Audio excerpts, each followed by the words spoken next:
Lotus plan এটা ৰুবৰ কাৰণে আমি কি কৰিব লাগিব চাওঁ আহক।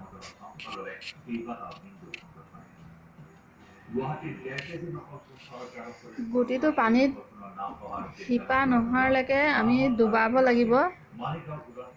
এয়া মোৰ তৃতীয় দিন। মই পানীত ডুবাই ৰাখিছোঁ আৰু পানীবোৰ প্ৰত্যেক দিনাই চেঞ্জ কৰিব লাগিব। এয়া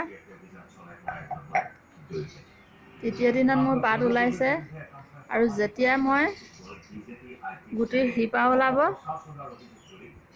তলৰ পৰা শিপা ওলাব, তেতিয়া মই বেলেগ এটা পাত্ৰলৈ ট্ৰান্সফাৰ কৰিম।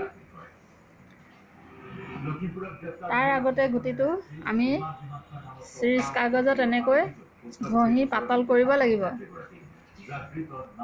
আৰু কোনটো ছাইডে পাতল কৰিম সেইটো চাব লাগিব। এইটো হৈছে এটা ছাইডে অলপ ওখ ছাইড থাকে, এইটো ছাইডে আমাৰ গজালি আহে আৰু এটা ছাইডে অলপ গাঁত,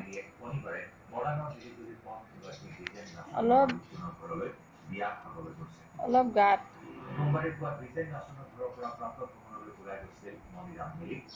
এই ছাইডটো আমি ইয়াত চিৰিজ কাগজত ঘঁহি পানীত ডুবাব লাগিব যেতিয়ালৈকে শিপা নাহে। আজি তৃতীয় দিনত মোৰ পাত ওলাইছে, ইমান দীঘল হৈছে এয়া চব। আৰু যেতিয়া মোৰ গুটিটোৰ পৰা গজালি আহিছে, কিন্তু শিপা আহিব লাগিব। শিপা আহিলে মই বেলেগ এটা পাত্ৰলৈ ইয়াক ট্ৰান্সফাৰ কৰিম। আজিলৈ ইমানতে। Bye bye.